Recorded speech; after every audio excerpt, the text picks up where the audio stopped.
This week on the podcast, we're taking a step back to assess a year that did not begin with shock, but with the war still raging at full intensity. Israel entered this year already deep into the aftermath of October 7th, fighting on multiple fronts, people still displaced, a country stretched militarily, politically, emotionally. And just about 2 months ago came one of the most significant moments of the year, the return of the living hostages, a moment of relief, emotion, and national unity, but also one that underscored how much remains unresolved. What can we say was actually achieved this year? What remains unfinished? And what threats, internal and external, continues to loom over Israel as it looks ahead?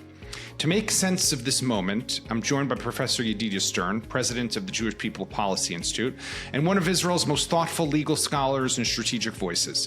Together, we're going to look at the year that was, the war, the hostages, Israeli society, relations between the state and the Jewish world, the deep lines that have not disappeared even under fire.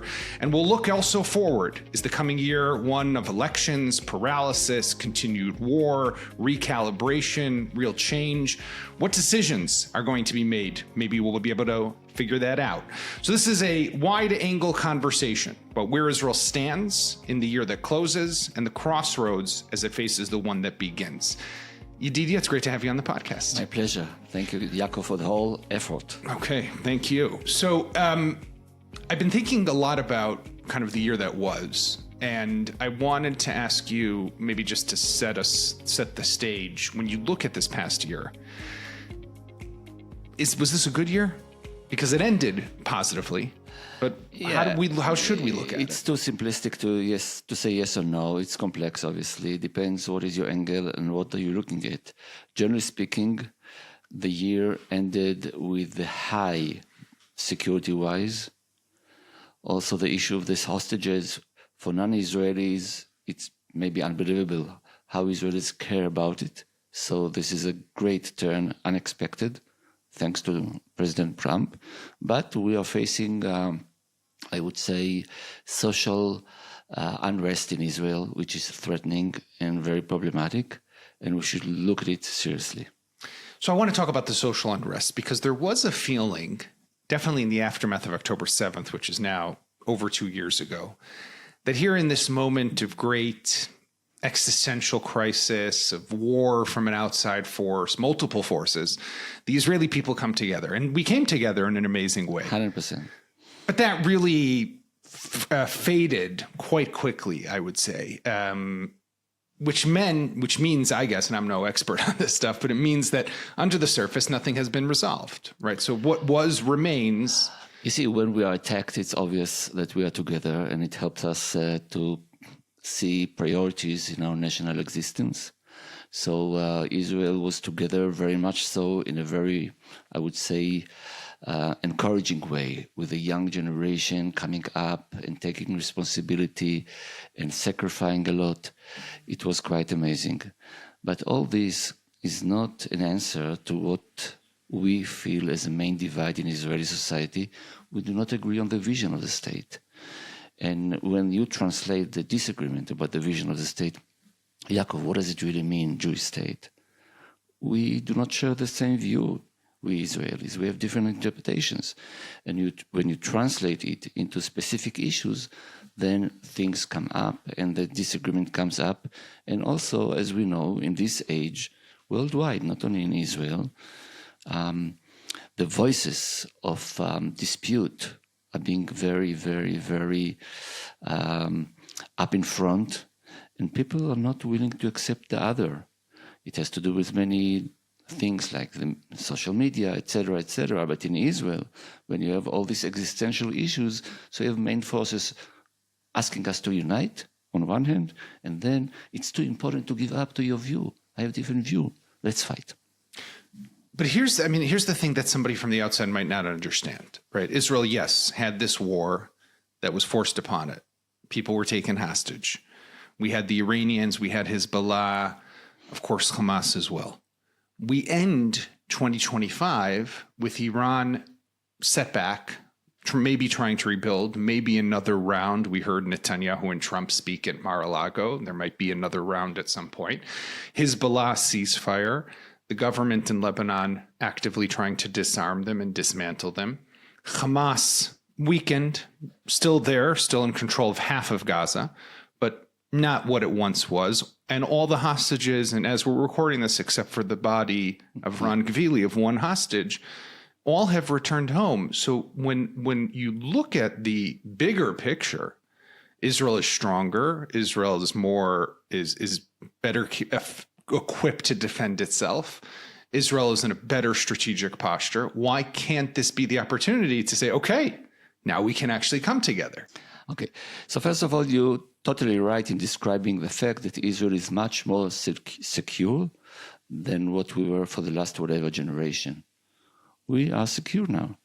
The turns in all the areas around us, I think, is quite clear. I don't think they will mess with us so easily. They understand now the power.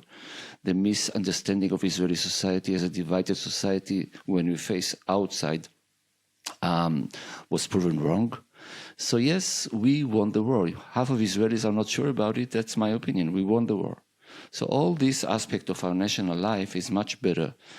However, this is not good enough because, and this is the main fact, Yaakov, when you ask Israelis, and we're JPPI doing it all the time, what is the real threat you feel, you Israeli, feel about your being as an Israeli?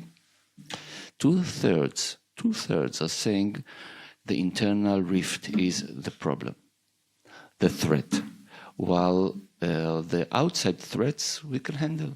Mm-hmm. So if two-thirds of us believe so, we have to listen to this very carefully. We say, yes, we are able to defeat our enemies in a very impressive way, but we are not sure who we are.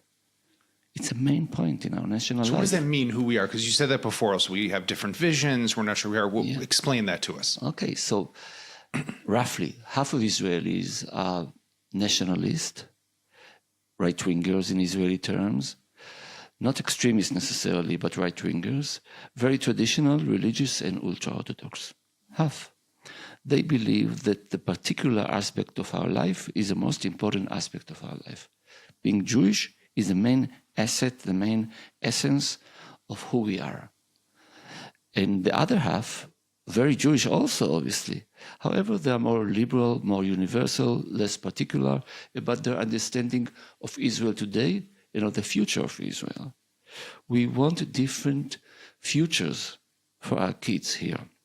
Now, these two camps are divided on many, many things. You can translate whatever I just said into many issues. We can discuss some of this. And there's a political aspect to it. And the political aspect of it is causing this maybe even good arguments about who we are. It's vitality, it's interesting, it's important to discuss who we are. But when you translate it into political camps, then you see the arm wrestling, you see the not so nice aspect of public life in Israel. And unfortunately, there's one character in Israel, obviously, the Prime Minister, Benjamin Netanyahu, which is the main focus of the two camps.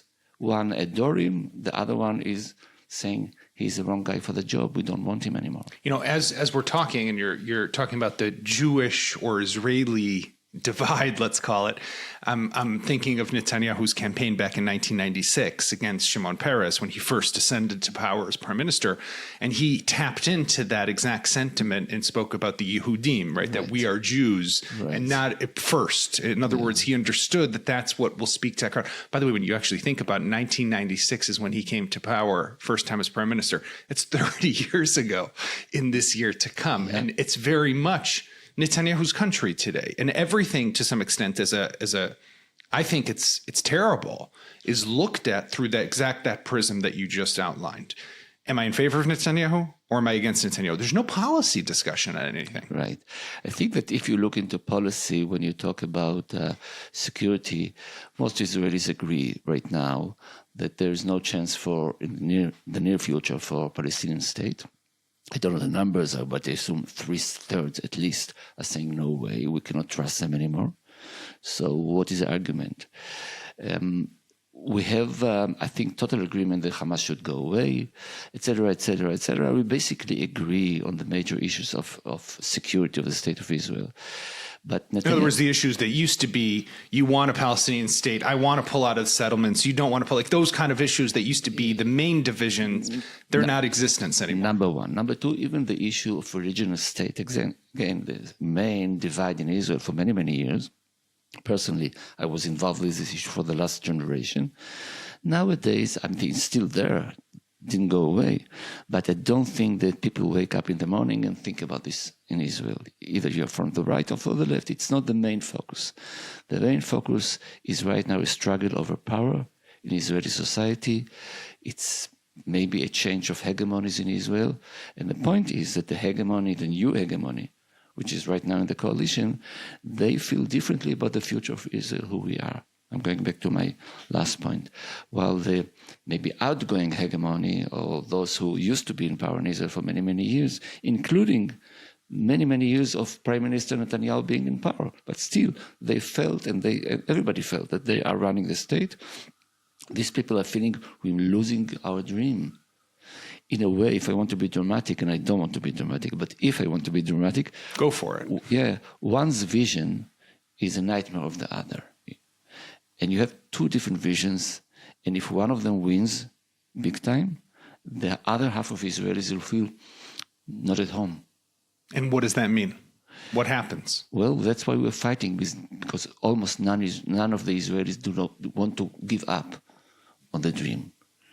And I'm saying again, I would never move out of Israel, not just because I'm patriotic and Zionistic, which I am. I think it's boring to be not in Israel. It's so active, so dynamic, so interesting, and so meaningful to all of us. But it's being translated in political terms to big fight, which is not so easy to live with. Now, if I wanted to simplify everything you just said, and this is not what you mean, but someone could understand, okay, Netanyahu is the fault line, he's the lightning rod. Get rid of Netanyahu and everything works itself out? Is it that simple? Obviously not. He's representing for many years because he's a powerful character. He's representing the hope of one of the new hegemony to make it eventually. But it's not up to one person. It's obviously deeper than that. As I said, half of Israelis are interested in Israel, which is very, very Jewish in many ways, not only religious-wise, but also nationalistic-wise. And this kind of approach to our national being will not go away when Netanyahu will go away. It will still be there.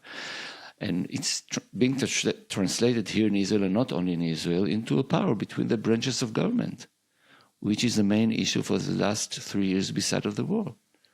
When you take the war aside, this is the issue. Who will run the country, so to speak?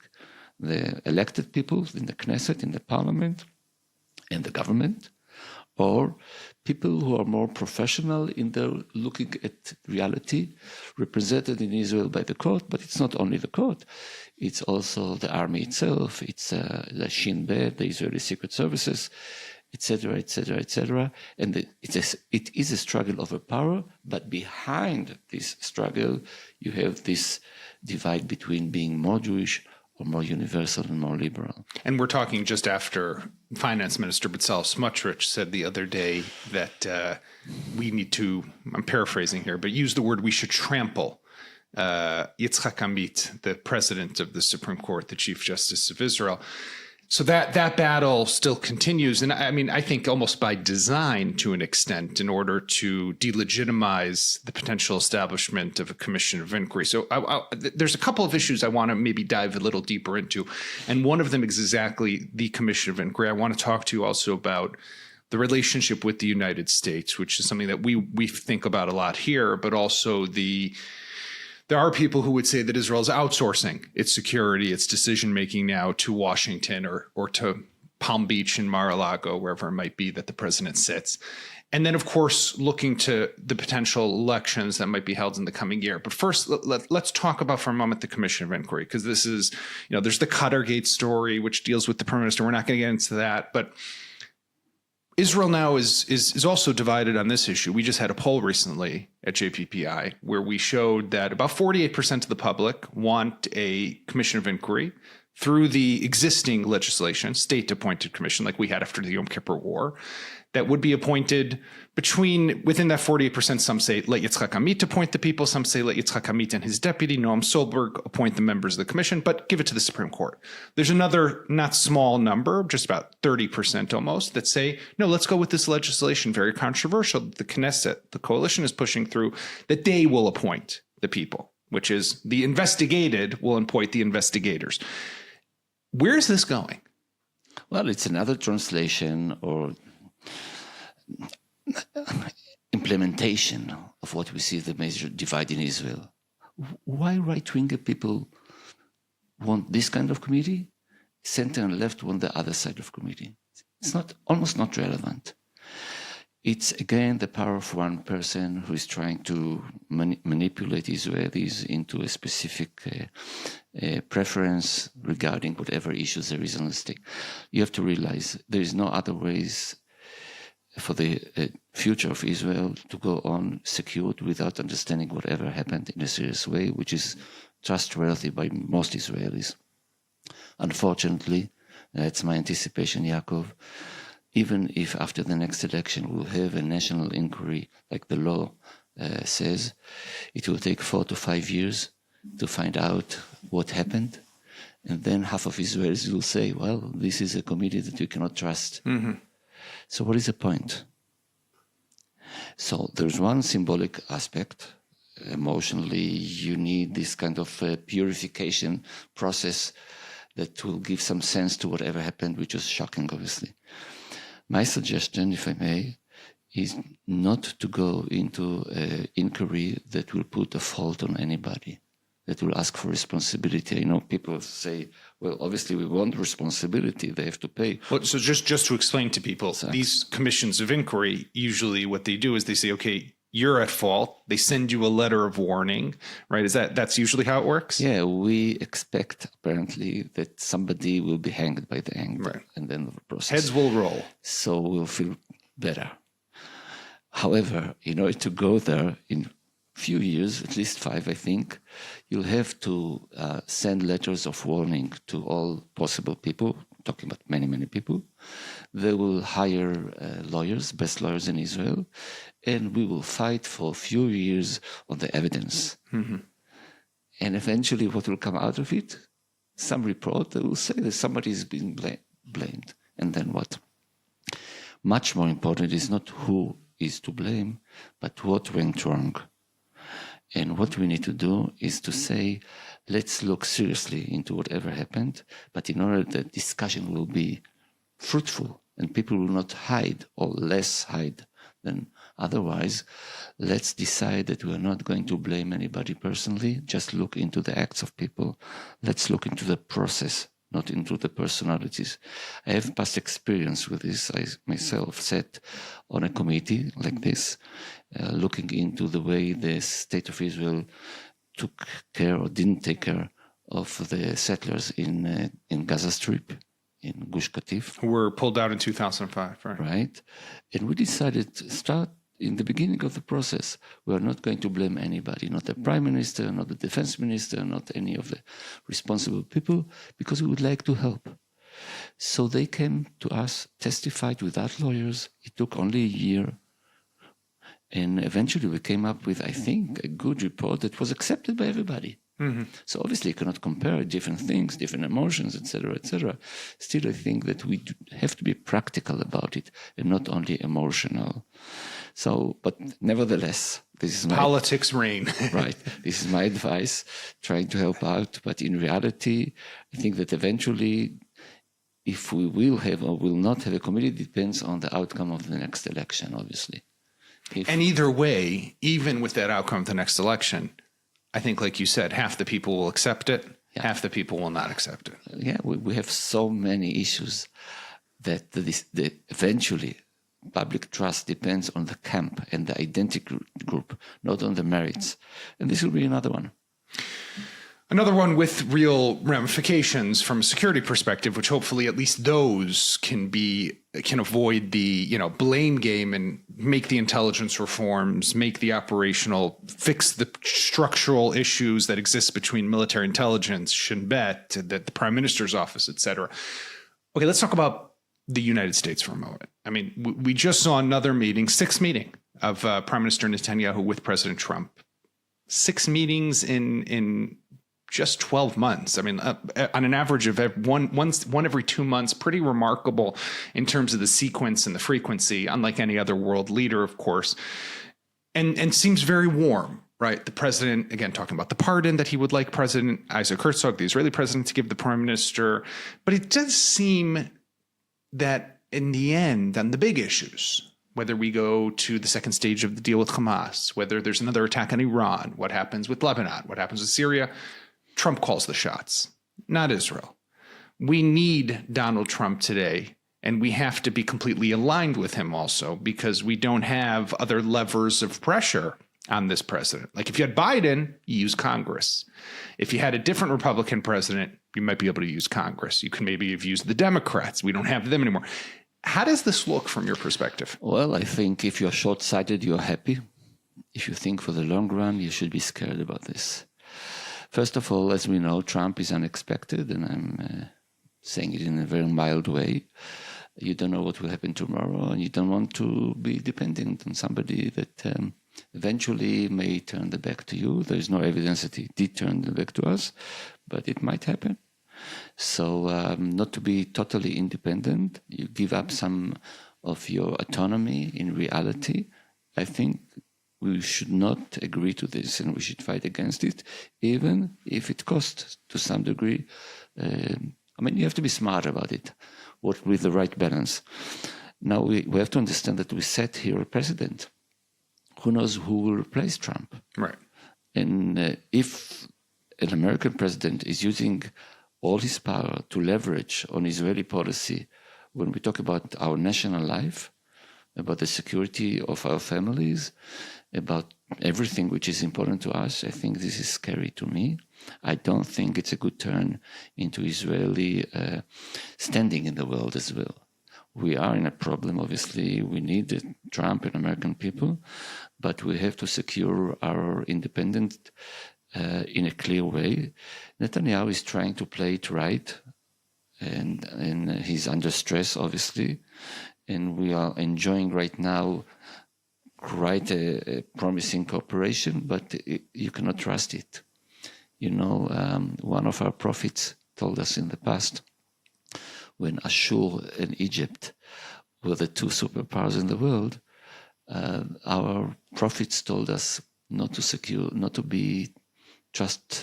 trust one of them all the way, always to try to be in between. I think for the long run, we have to be careful not to be only oriented to one pole of the world. We have to open up different alliances. There's the East. And global alliances. Global alliances. So not to be dependent.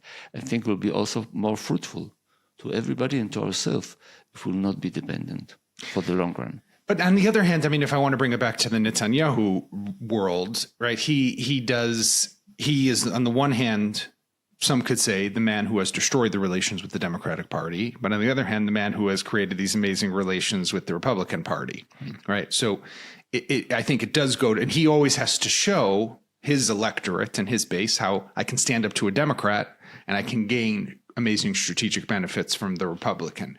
But long term, in the bigger picture, this has great damage to Israel, especially when we look at the current diplomatic isolation that the country continues to face. And if I look also at the end of this year, which kind of ties into the diplomatic, but more for the Jews of the diaspora, anti-Semitism has not only continued to explode this year in ferocious ways, but we continue to see how it translates into not just from rhetoric into physical assault with the terrible tragedy up on Bondi Beach in Australia. And I'm curious here, because we do talk and think a lot about this, and there are real experts here writing and researching. What role from your perspective, do you see that the Israeli government needs to have? And are we taking it seriously enough? Because I might want to say that Netanyahu doesn't care really about what's happening around the world. He's looking only internally. He's not, the conversation, for example, about Bondi Beach that we should maybe be having is, what role does Israel play in what happened there and how this came to be? Yeah. First of all, I agree with your analysis. I think it's painful to see how the government of the State of Israel is not involved yet, so far, with the combating anti-Semitism around the world. We pay lip service. We send some kind of knowledge of security, maybe even people to protect. But this is nothing compared to the challenge. It's unfortunate, but in the last, 2 decades, when the Israeli government is being established, creating coalition, the last minister on the line, the less important one, is getting the ticket to take care of anti-Semitism, right, because it is not understood as an Israeli issue. This is obviously very, very problematic. We should change it. We at JPPI, we feel that anti-Semitism, beside of being a threat to Jews out of Israel, which is obvious, and that's the way we are used to think about this issue, is a threat to the State of Israel the same way. I mean, when anti-Semites will take over position of power, and they're about to take positions of power, it's not only in New York, it can happen everywhere, then Israel might be an island in a very hateful environment globally. So we have to take care of it. And therefore, we believe that the Israeli government, as much as we create a great defense on Israelis inside Israel, using the IDF and taxpayer money to build it, and Israeli wisdom to support it, we need to transfer resources, thinking, knowledge into combating anti-Semitism worldwide. It is our responsibility, first of all, to our brothers abroad, that's obvious, but also for our future.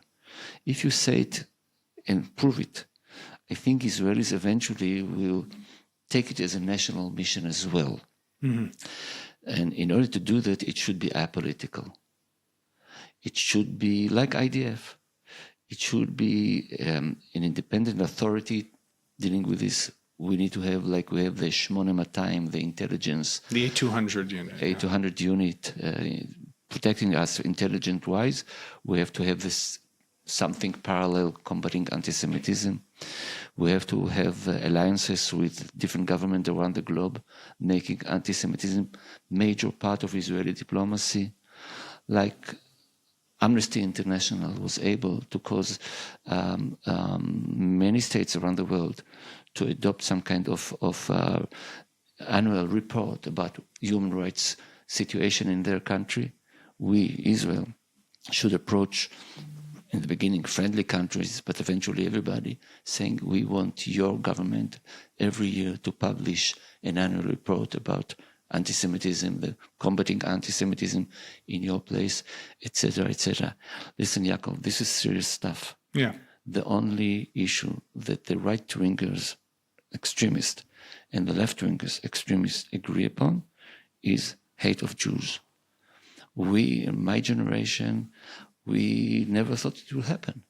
We thought that the normalcy is that Jews are accepted as everybody else. We understand that we lived our life in a short period, which is abnormal. A normalcy of anti-Semitism is coming back. It's a major threat to all of us and to the State of Israel, and we have to look at it very seriously. Yeah. You know, one of the things that I found to be just that jumped out at me was after the Bondi Beach massacre, obviously front page news in every Israeli newspaper, that one of the leading newspapers in the country, maybe the leading one, Yedidia Stern. So it was, obviously front page day one, day two was already inside the second page, but day three, when they already had the memorial, like the last page of the newspaper. In other words, it moved that quickly. And I think most Israelis, it's not something that they're talking about, but 100%, it's something that we definitely need to deal with and give much more attention to. So I want to move into, now we're in 2026 and we're going to an election. I want to ask you first, is there any scenario in your mind that somehow elections could be delayed, canceled, war could be used to do that? Is that even a scenario? Not a real one. Not a real one. I don't think Because I'm hearing this from obviously, people. yeah, we hear, but I ask my opinion. It will not happen unless there will be a real war with Iran. But this will be the fight, continuous fight in Gaza, like we used to have. Election will happen. And I think Israelis are not that crazy to start now trying to deal with what may cause a civil war.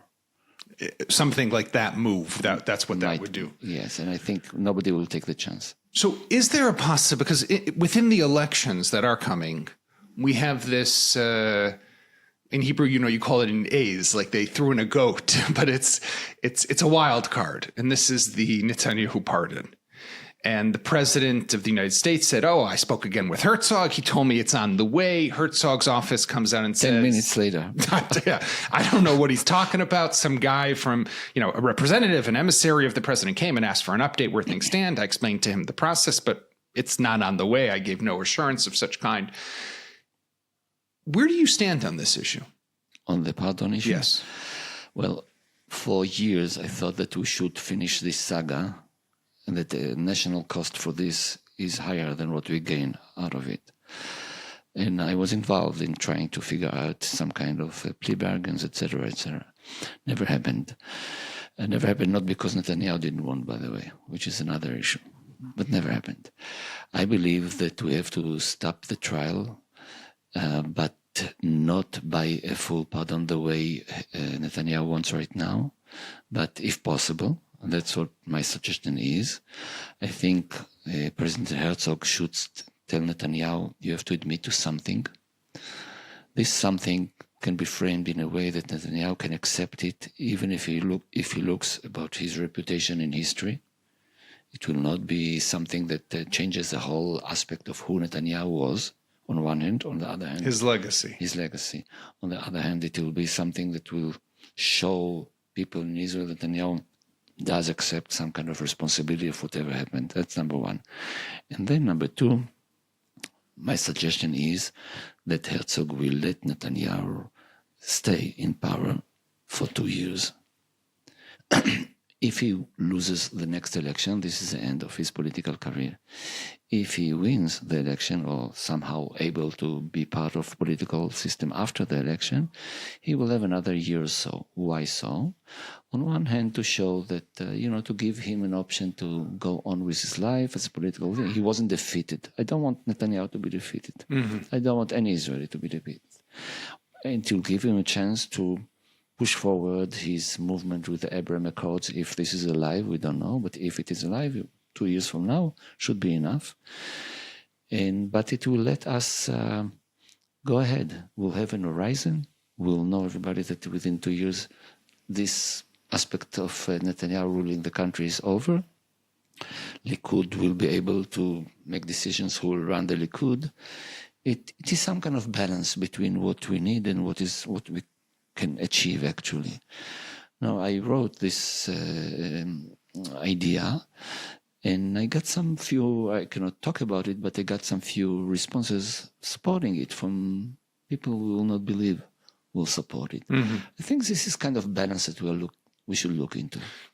I've thought of the pardon as a way to also enable I don't want to say unity government, because maybe it's not a unity government, but a coalition that is broader than the one that we have now. Because the moment that there's no trial, what excuse does Yair Lapid, Naftali Bennett, Avigdor Lieberman, Benny Gantz, if he crosses the threshold, any of these other parties, from sitting with Netanyahu? Now they have the excuse. He's on trial. He's indicted. He's corrupt.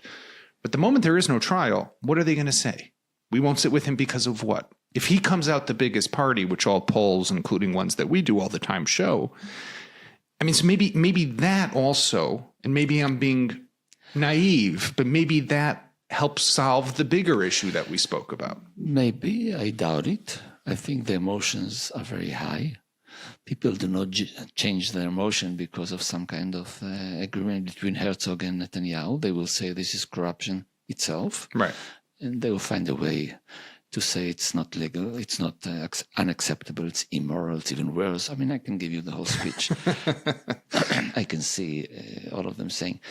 But I think it's very important to see that the future of Israel depends on our ability to push a national agenda together in a broad coalition.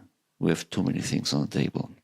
One camp cannot control Israel when the other camp is very strong, and the other camp in Israel is very strong always.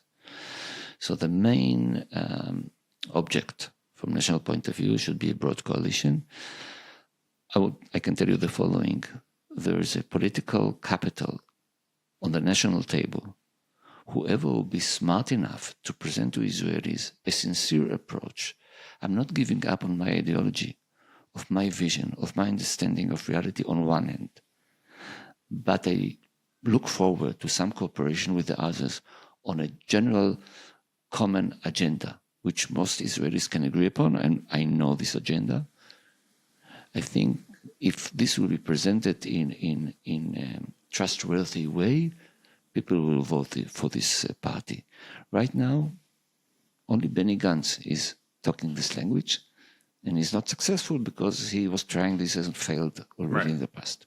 In other words, the Israeli people, and this, I'm thinking about one of the flagship projects here, like the Thin Constitution, which is basically about trying to agree on rules of the game and get all the different parties and all the different sides, the right, the left, the religious, the secular, etc.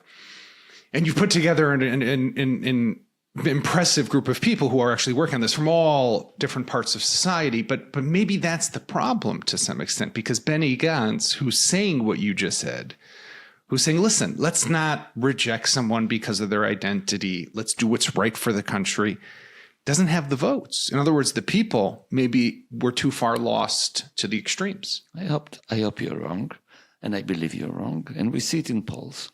We see what people want. Benny Gantz, I don't want to go into analyzing somebody specifically, but I think the sentiment is very much there. And I think that we, JPPI, should put on the national table agenda for this possible broad coalition that may be coming into power.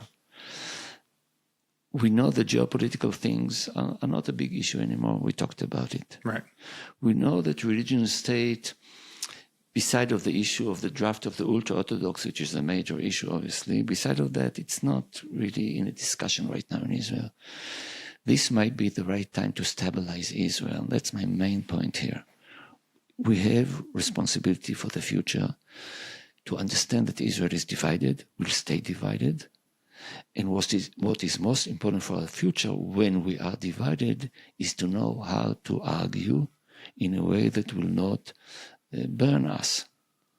And that's what we're trying to do in Thin Constitution. We're trying to put together and to have majority. Obviously, we need not a simple majority. We need a wide majority after the next election that will say we want to share the power between the branches of government in a specific way that we are suggesting, and we accept the rules of the game, meaning if you will win the next election, I'll not be ran over, like Bezalel Smotrich is suggesting to Yitzhak Amit. Nobody will run over anybody. We'll be defeated. You will run the country, but you will not run over us. This, down the road, may give enough Israeli security, despite the fact that they may be the minority. Mm-hmm. If the hegemony is moving from one side to the other, the winner should be constrained by rules. That's what we are suggesting. And I can tell you and our listeners that we are talking to all leaders of political parties in Israel. And in closed door, we hear support for the idea, not necessarily for the details, but support for the idea. Everybody is insecure, we'll give security to everybody. So if I have to sum up the way you're looking at the coming year, Yedidia, it's the year of compromise, it's the year of stabilization, it's the year of agreement, it's the year of decision-making for Israel? No, I'm talking after the election. It's always, לאחר הבחירות, after the election. What can I say? Right. Obviously, towards the election, you will see the opposite. We are going to face a year of fights between Israelis. Right. Every party wants to make itself known for something. So we'll have unrest. To stand up, you have to push down, correct? Yes, and you have to say something which is different. Yeah. So people will vote for you. What I'm suggesting, being who I am, is that there is a political capital for those who will say something else. Mm-hmm. And let's hope that can stand up. Yedidia Stern, thank you so much for joining me on today's podcast. Thank you, Yaakov, for everything. Thank you. And to our viewers and listeners, thank you for joining us. We wish you a happy new year. Hopefully a more quiet, more secure, a safer, a better 2026, whether you're in Israel, somewhere else around the world. And we'll be back next week with another episode of the Jewish People's Podcast by JPPI.